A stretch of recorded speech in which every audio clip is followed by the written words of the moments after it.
In 1980, after a decades-long worldwide initiative, the first disease was successfully eradicated. This disease was called smallpox. So far, smallpox has been the only disease completely removed from the world. This is a big deal, scientifically and socially. Eradication requires collaboration across borders and around the world between politicians, health workers, civilians. Basically, the list really goes on. The next disease closest to possible eradication is called, bear with me, dracunculiasis, or the Guinea worm disease. In the past few decades, organizations working on eradication of the Guinea worm have made incredible strides. In 1986, the Guinea worm disease afflicted an estimate of 3.5 million people a year in 21 countries in both Africa and Asia. As of today, the Guinea worm has been reduced by over 99.9%.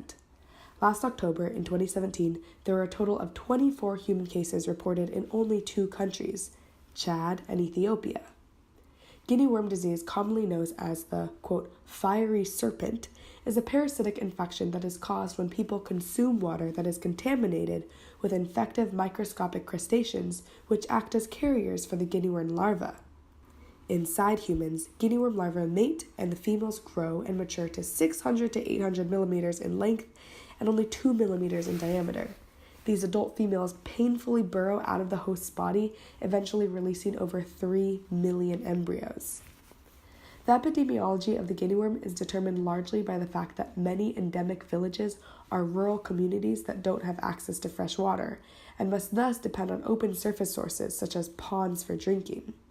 These stagnant water sources are often infested with easily ingested microscopic crustaceans that carry infected guinea worm larvae. This means that when a person drinks from a contaminated water source without filtering out the crustaceans, the acid in their stomach kills the crustaceans, dissolves their outer shells, and then releases the guinea worm larva into the host's body. These larvae will bury through the host's abdominal tissue where they'll find a mate. The males die, but over several months, the females mature and develop eggs, lots of eggs.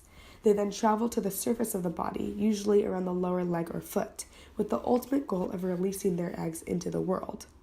After a year of growth and gestation, the worms begin to release acid, irritating the host's immune system and causing blistering sores with fiery hot pain. The worms then burrow their way out of the foot. Yeah. When the suffering person attempts to relieve the burning sensation caused by the emerging worm by immersing their infected limb in water, the female worm releases hundreds of thousands of its first-stage larvae. In communities where this water is shared, this means a nearby pond that acts as the main water resource for the entire village. Everyone is put at risk of infection. In the water, the larvae move about freely, where they can only survive a few days unless they are consumed by tiny crustaceans. Inside these crustaceans, the larvae can then grow and mature into third-stage larvae. The crustacean carrying these third-stage larvae, if then ingested by a human, will begin the life cycle of the worm all over again. Guinea worm is not fatal, but the effects of an infection are extremely destabilizing. Due to the pain and fever caused by the worm, infected people become non-functional for months. Also, the peak transmission period is during the agricultural season. Thus, infections mean that fields are left untended and food production levels drop. With adults immobile, older children are forced to take on household chores and tend farms. Many of them miss months of school, and younger children might end up left unattended. Chad, one of the last countries to remain endemic, is a male-dominated society where, quote, men and women have defined roles. Traditionally, men are responsible for providing for the family, while women remain responsible for all domestic work.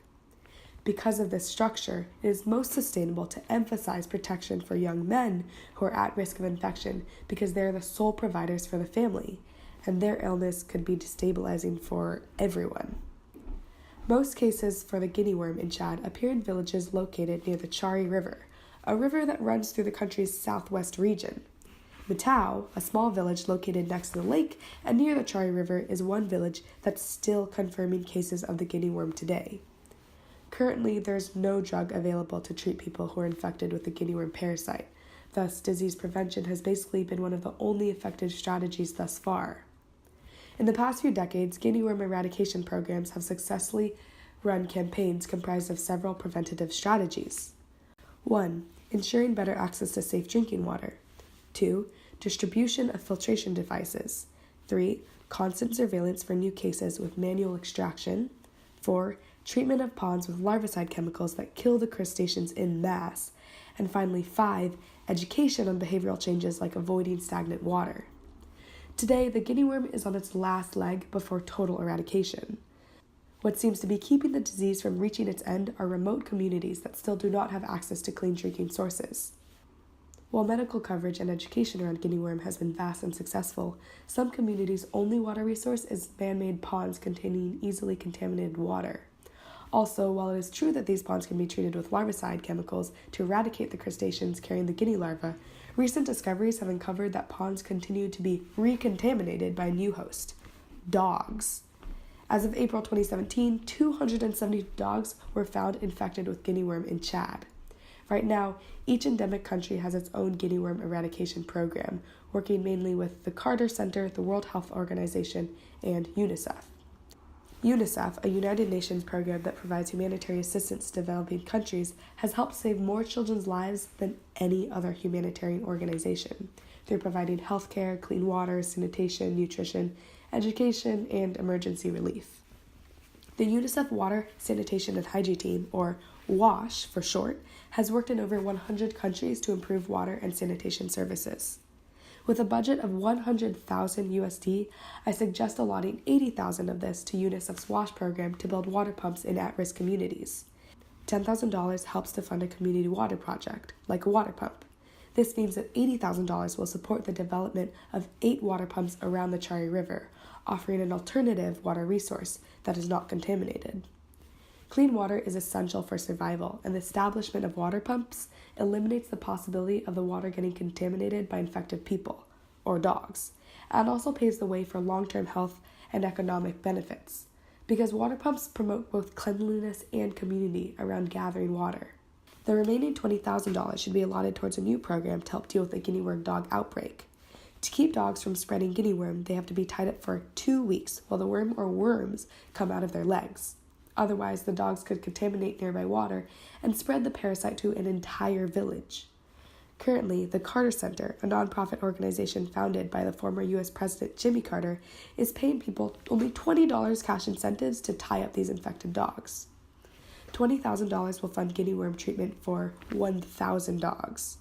In 2016, more than 1,000 dogs were reported with emerging guinea worms. However, with this cash reward system, the number has dropped today to 272.